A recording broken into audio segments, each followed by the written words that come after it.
Okay, welcome to the Mortgage Biscuit Real Estate Podcast, where we're going to share some tips, tricks, and insights into the local real estate market and business community. We're featuring Rockstar real estate professionals and five-star local businesses here.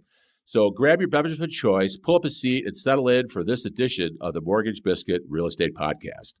Hi, I'm Dennis Papernick with Compass Mortgage, your home to a better mortgage experience, and we're coming to you from the secret podcast room here at the world headquarters of Compass Mortgage.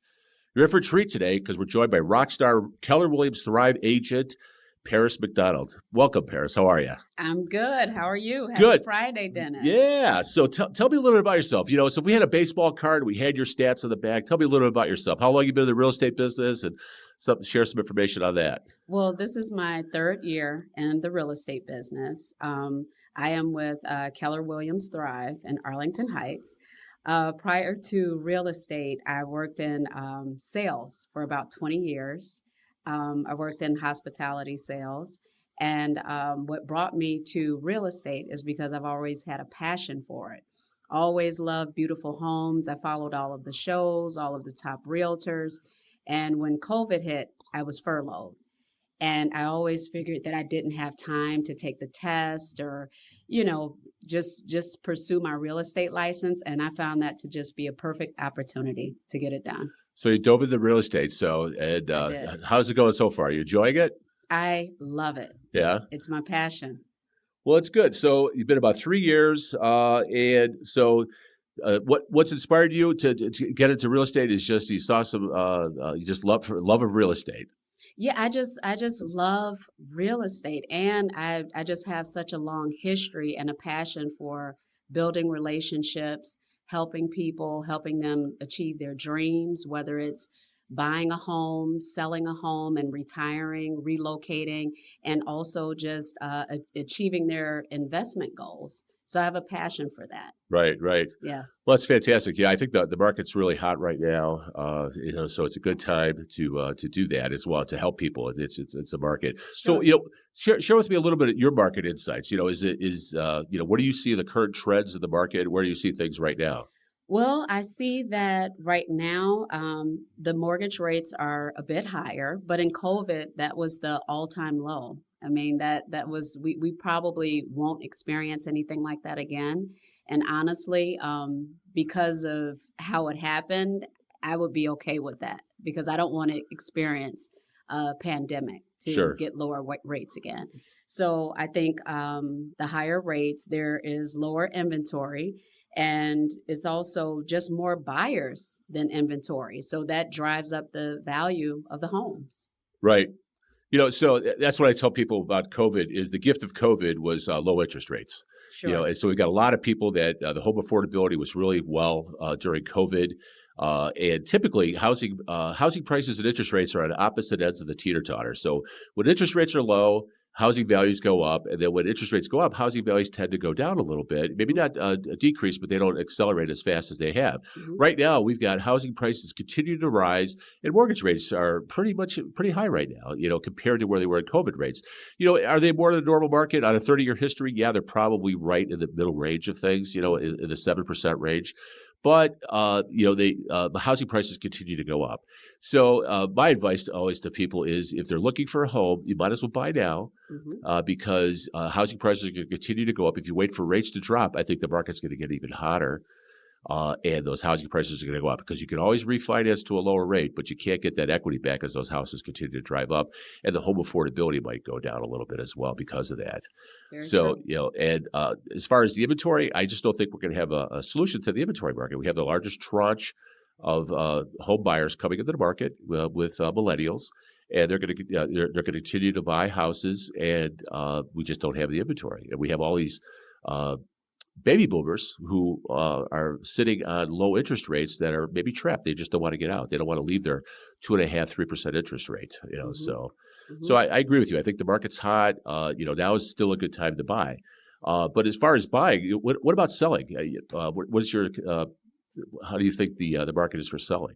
Well, and also just to piggyback on what you just said, before we close on that, I always tell my clients, date the rate, marry the home. Right. You can always refinance. Right. You can't chase the rates. Exactly. So, and I'm sorry, what your question? You said Regarding selling, do you think it's a good time to sell? We talked about buying a little bit. What about selling? definitely the best time to sell is in spring and summer. It gets darker later. The weather is warmer, and that brings out more traffic and potential buyers. Right. Great time to sell, and the inventory is low. Inventory is low, so they get a lot of activity. And do you still see people paying over the list price of the house? I do, and I still see and hear things with 30 offers on the table, 20 offers on the table, multiple offers. That's crazy. I called Yes. I called a listing agent for one of my buyers last weekend, and to sell my buyer to them, to get them out of the stack. 'Cause, he said, "Oh, we got 39 offers on the property," and I said, "Well, what do I need to do to get them the short stack to be considered?" I said, "Let me tell you about that." So one of the things that we do is our Get Committed program. We fully underwrite them, get them fully approved, and that way I can tell that listing agent, "Hey, there's going to be no surprises here." Mhm. And that we're not going to have any surprises. It's going to close. We close as fast as 2 weeks. And so that's how we get them kind of in that short stack, because we remove that financing contingency. And the other thing is, I says, he goes, "Well, we're probably just going to take the highest offer."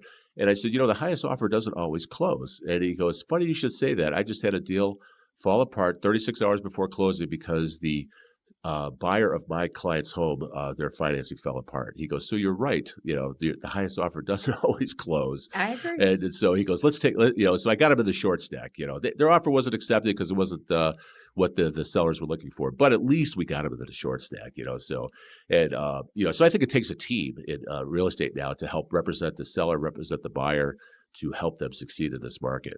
I agree, because as you stated, you have to stand out. There's multiple offers, multiple buyers. So it does take a team to have a solid offer Right. that will hit the finish line and stand out. Right. So then when you're listing a house, what are some of the key points that you help the listing client deal with? So what are some of your strategies? The first one is to not overprice. Do not price out of the market, because I truly believe that potential buyers, they decide the value of the home aside from the appraisal. So when they see a price that is priced way over market value, it scares them away. So that's the first thing. I think you have to price the home fairly to get traffic and get solid buyers in the door. Right. Yeah. The next thing is I think that showing the home, it has to be easy to move through. It has to be clean. A person has to be able to picture themselves inside the home. So it has to be easy to show, and just professional photos. I think that's important because that brings buyers in, and just great marketing. Marketing to get the best exposure. Right. Yeah, I one of the strategies you talked about, which I think is dead solid, perfect, is pricing the home correctly. Because if you overprice the house, you scare away a lot of buyers, and you get no activity. And what happens is you start chasing buyers by price reductions. Very true. So when you price it properly, even price it a little bit below market, you create excitement in the market for people looking for that house, and they start bidding up the house. Very true. It's very, very key. So I see a lot of people think their house is worth a lot. They look at Zillow and they go, "Oh, Zillow tells me it's worth this," and that's just a guesstimate. So. And you're right, and I agree with what you just said. Even if you price below, that triggers multiple offers. Right. So doing it that way, you'll get the best value for your home, not overpricing. Right. Yeah. So because you can always go up in price. Mhm. But it feels a little worse to go down in price. Very true. Nobody wants that. So the buying strategy, we talk a little about getting fully underwritten, fully approved, having the right team in place. Any other strategies to help your buyers when they're looking at homes? Removing as many contingencies as you can. Right. As you stated, just being pre-approved, being ready to go. So when the agent calls, when the seller's agent calls, they'll know that you're a solid buyer. Home inspection, just kind of catering a bit to the seller's needs if you can. Right. Like I said, just removing as many contingencies as you can. Right. because Yeah, it's that's key. competitive. Yeah, because they have the different contingencies. You got the appraisal contingency, you got the financing contingency, the home inspection contingency, the attorney review period. It's trying to remove some of those. Mhm. One of the things that products that we have is we have the home buyer equity advance program, Mhm. where somebody has a home to sell, they actually need to sell their home to qualify to buy the new home. Okay. We have a product that'll help take that off the table so they can make a non-contingent offer. Because in this market, Nice. the chances of somebody accepting your offer with a contingent upon you sell your house is probably slim to none. It's slim left out. Mhm. They got 39 offers on the table. Mhm. Yours is number 40, so they have 39 offers without a home to sale contingency. Yours is not to be considered because they don't want to get in that mess that may or may not happen. Very true. So we have this product to help people with that. So we can remove that. So we can remove that home to sale contingency. We can remove the financing contingency. And then, I think one of the key things as a real estate agent is when they do the home inspection, Mhm. whether they waive the home inspection or not, but they still do it, Mhm. and sorting through what's important and what's not important. I agree. I Yeah. agree. Not nitpicking and, listing every little thing, just like as you stated, what's important to you, what's a non-negotiable, Right, right. but kind of not listing every single thing in regard to repairs. Right, right. I know one of the other key things you do is you call up that listing agent. You find out what's important to the seller. Hmm. So when you're making your offer, you can craft an offer that fits in what the seller wants. Very Sometimes the true. seller wants to stay for 60 days because they need to be past a graduation or some life event. They still want to stay in the house, but they want to sell their house. They want to be able to move on.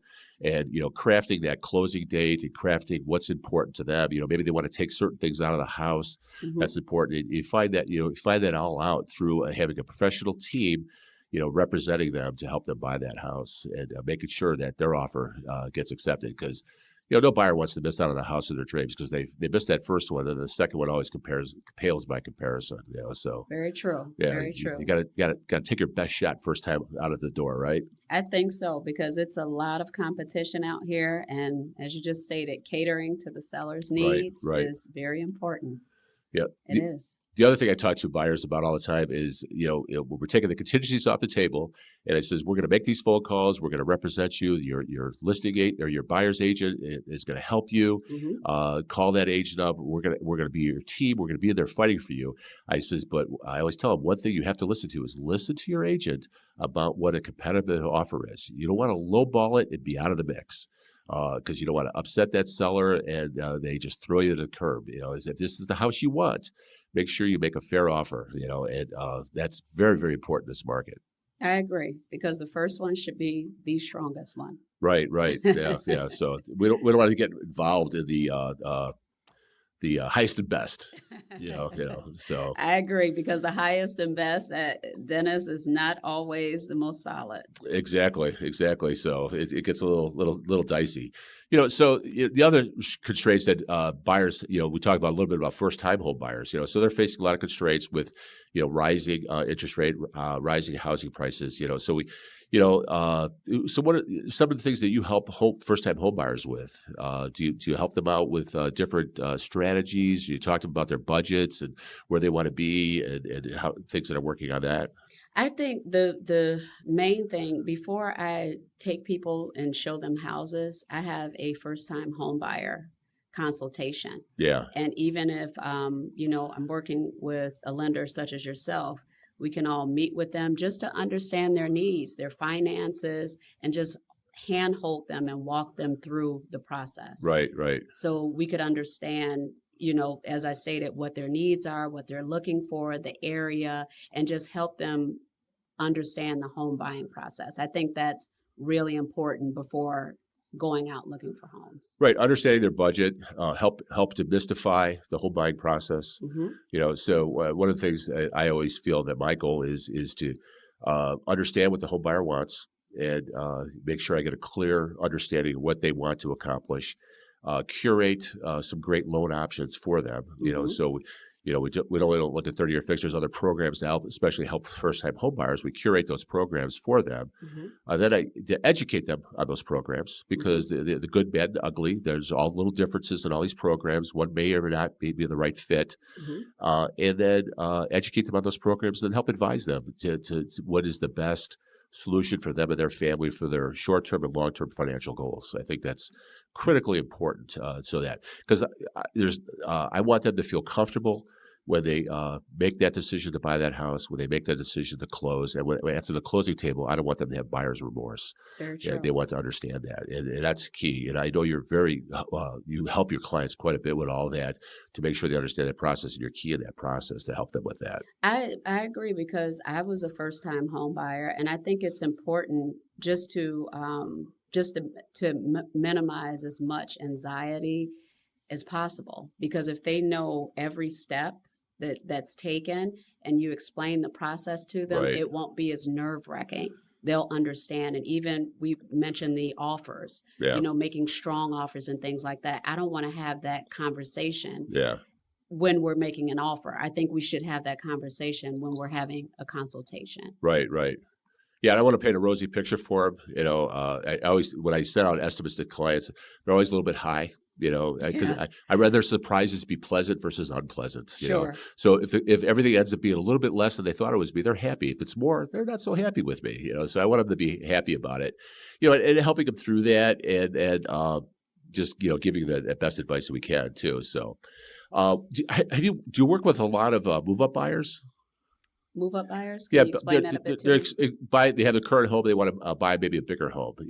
Have you worked with some move-up buyers in this market? I wouldn't say a lot, but I have worked with some. I'm working with a couple now. I've actually been looking for a home for them for 2 years. Oh, my. Yeah, and we just cannot find the perfect home. Yeah. But I think that's important for, as you mentioned, a move-up buyer, to entice them to want to move. They want to find the perfect home. And if they don't find it, they will not sell their other home. Right. That's the key to creating more inventory. Right. Yeah. So it's good. It's good to help them do that. Yeah. So what do you see the real estate market in the next 3 to 5 years? What's your impression? What are the challenges, opportunities? Is that as a listing agent or a buyer's agent? How do you see the market in the next 3 to 5 years? I still see that the inventory will be low, because there will be more demand and less supply.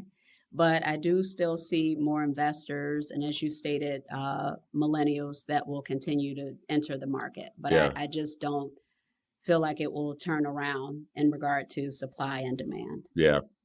I agree. I had this conversation with first-time home buyers, or any home buyer right now, is, they say they want to wait for the rates to drop. We talked about that a little bit, but they're worried that maybe the housing market is kind of losing steam. And, and I think it has lost some steam. I think we were on the expressway going 75 miles an hour and housing prices were driving up. Now we're off the expressway, but we're still going up. We're still going up about 45. Housing prices continue to rise. I don't see us reversing course on that. And it's trying to explain that to people, just because the economics of the realities of what's going on in the market. There's no inventory. And the housing prices are going to continue to go up on that. So not to take themselves out of the market for that. The other thing I key in on is I watch investor activity. As I have so many investors continue to buy homes. They see this market, the interest rates don't scare them, and they continue to buy homes. And you have institutional investors buying homes across the country. I mean, you may see articles on that. Just Google it. You'll see all these different articles of these institutional investors buying homes after homes after homes. So they're not afraid of the market. And so you kind of say, well, what do they know? They have some inside information. They're not they're seasoned investors. They know exactly what they're doing. So I kind of tell my clients, take keys from them, is they don't see the market losing steam anytime soon, and I don't think you should as well. So now's the time to jump in. What was the best time to buy a house?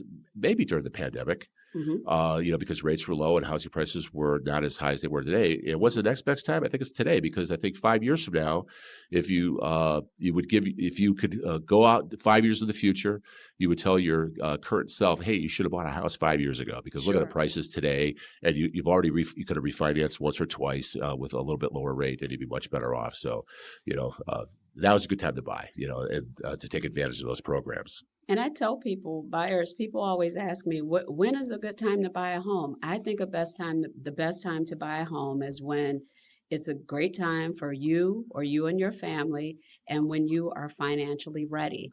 Right. The interest rates, they're going to go up and down. You can't really focus on that. The economy goes up and down. Right. We have no control over it. And rents continue to rise. These institutional investors and these investors buying these properties, they go in and they raise the rent. Yep. Because the market is allowing them to do so, and yes, it is. The market's demanding higher rents.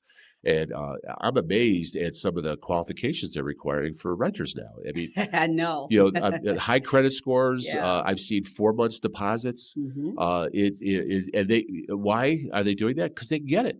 And that's what the market is dictating that, so it's not getting any easier if you don't own a home. I think you're right. It's a good time to buy. People ask me all the time, which is the best mortgage product for me? Should I wait to get 20% down?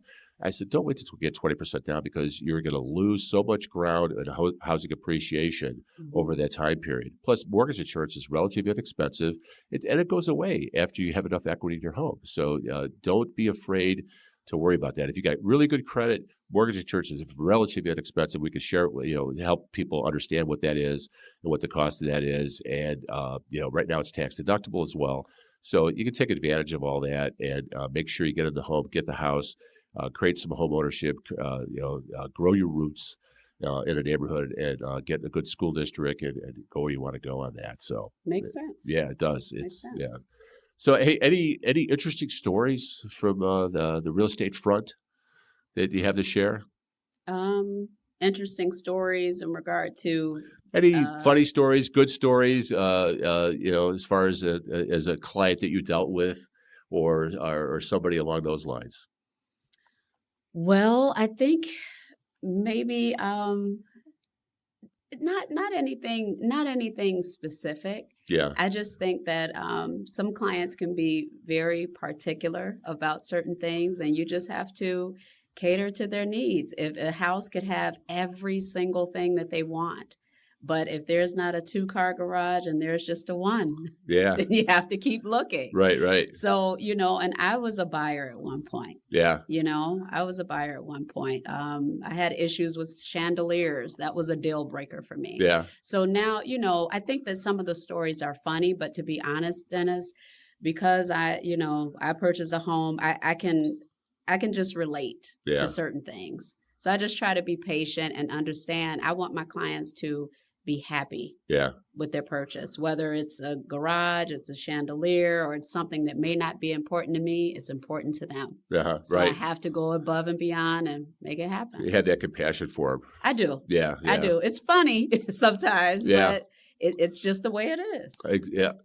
I just had a funny story the other day where a contract got canceled. Okay. Because at the home inspection, a mouse ran across the floor in the basement, and the seller or the buyer's the wife says she refused to buy the house. No, see, I don't have a funny story like that. Are you serious? That just, and they canceled the contract, and the real estate agent tried to explain to us, hey, this is going to happen, but she canceled. That was it. I don't know if that was a sign for her or whatever, but sometimes that happens. Yeah, that was it for her, maybe she felt that the price she was paying for the house, there should be no mice, so. That is funny. No, I haven't had anything that, no, not that funny. Yeah. I've had people not, want to meet in the middle, maybe over $1,000 or something like that. But I always solve that problem. Yeah, exactly. It never ends that way. So. I had another good story was we had a client whose father got during the final walkthrough. The sellers happened to be there, and he got in a fight with the sellers, and that canceled the contract. Oh my because the father gosh. was giving gift money, and he refused to give gift money if they bought that house. So it's Oh always my interesting stories, gosh. things like that happen. It's always never a dull day in the mortgage world or in real estate. It's the truth. I've had a client that, if her mom didn't like the home, Yeah. it was a no-go. Even if she, her and her partner liked it, Oh, yeah. it just didn't work. Yeah. So you had to help that. Yeah, navigate through that as well. Yeah, but Yeah. we ended up finding the perfect home, but her mom had to be a fan of the home. Right, right. Well, that's one of the keys to being a good real estate agent. You've got to wear many hats. You got to deal with a lot of personalities, and you got to be able to deal with that. It's true. And I always take the 1, 2, 3 approach. When somebody says something, I go, okay, 1, 2, 3 before I say something. You take the time to think about it. Well, because sometimes the spirit of slap rises in me, and like, what are you talking about? Where they challenge me on something and all that. Yeah. Because lending is hard. Lending in today's can world, imagine. it's a contact sport. There's a lot going on there. People say, what do you do every day? So every day I wake up, I put my armor on, and I grab my shield and my sword, and I'm fighting somebody. I'm fighting a buyer. I'm fighting a seller. I'm fighting an appraiser. I'm fighting an underwriter. Just negotiating things, just trying to make it happen, because it's controlled chaos. Doing a mortgage is in real estate is controlled chaos for you as well. Sure. And we just got to deal with all these personality types and make it all come together. And then we have this big celebration at the closing table when it finally does close. So, I agree. yeah, I agree. That's why I think it's so important to be personable and just be able to build and foster relationships, because you're right. You're dealing with so many different personalities. There's a lot of emotion sometimes, and you just have to be patient. Right. But you're right. It's a battle. It is. And the thing with first-time home buyers, and when you're looking at homes, this may not be your forever home. This may be your starter home, and then maybe a few years down the road, 5, 7, 10 years, you'll want to buy a bigger home as well. So you have to look with that and expectations on that too. So very true. Yeah, that's a good point. Yeah, it doesn't have to be your forever home. So and a lot of times it probably won't be. Right. If it's a first-time home buyer. Right. Although myself, I bought a home. I said I'll be here 5 years, and 20 years later, I'm still in the same house. Really? Yeah. I just didn't want to move. Nice. I got too much stuff. Yeah. Nice. Too much stuff. Well, if you're happy. Exactly. It's fun. So, well, hey, it's been great sharing with you. So now I want to invite you to the lightning round, where we're going to, there's no right or wrong answer here. We're just going to ask you a few questions. Nice. So first question here is iPhone or Android? Of course, iPhone. Exactly. That's what I keep telling my kids. Hey, grow up and get the iPhone, You're messing up my texts. Yeah. You're messing up my chat groups, my text chat groups, so I just cannot figure out an Android. I just can't. My parents have one, and I can't figure it out. You know what the big thing for me is I have a mortgage calculator app. Okay. And it's only on the iPhone. Really? Yeah. So that's a deal breaker. I can't. Yeah, it's a deal breaker. If I go to Android, I don't know what I would do. Right. So, Mac or PC? This is funny because of the question that I just answered, but PC. Yeah, me too. I just don't use Mac computers. I don't either. I don't know why. I don't either. Yeah.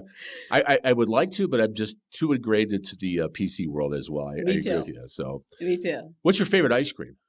Vanilla bean. Vanilla bean. Oh, I love vanilla. Yeah. You could put the different toppings and stuff on it. Oh, yeah. You can make different, flavors. Fun stuff. What's your favorite food? Seafood. Seafood. Yes. What's your favorite seafood? Lobster. Ooh, yeah. Lobster. Do you like a lot of butter on that lobster? Yeah. Yes. A lot. Yeah. Favorite drink? Caramel macchiato, Starbucks. Oh. Just had one this morning. Wow. Yeah. Living the high life. Yes. How about a favorite book? Do you have a favorite book? I do. My favorite book is Positioning, and it is making yourself stand out in an overcrowded market. Wow. I have not read that book. I'll have to look that up. It is really good. Good. Do you have something from there you want to share on that?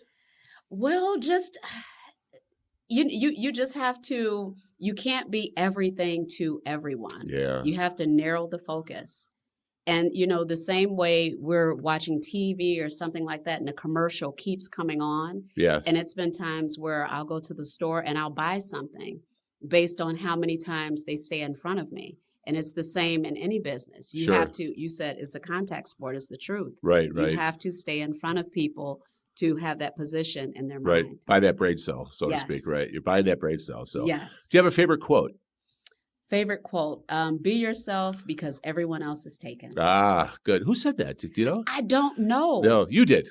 You said that. it. Yeah, we're going to attribute that to you. Paris McDonald, As I got older, I just got comfortable with being myself, whether it's quirky, funny, Yeah. whatever it is. It's so much better just to be who you are. People appreciate that more. Right, right. Yeah. Plus, it's easier, It's so much easier. Yeah. Either people like you or don't like you. I always tell my kids, I say either people are with you or against you. And if they're against you, they don't matter. Yeah. You're right. So You're right. So good. Well, hey, Paris, I enjoyed our time together today. Thank you, and Dennis. appreciate you Me being too. here. I appreciate your partnership Thank you. in real Same estate, here. and I look forward to work with you here in the future. I look forward to working with you as well. And happy Friday. Thank you for having me. Thanks. Thank you. Dennis, you made that easy. I was very nervous.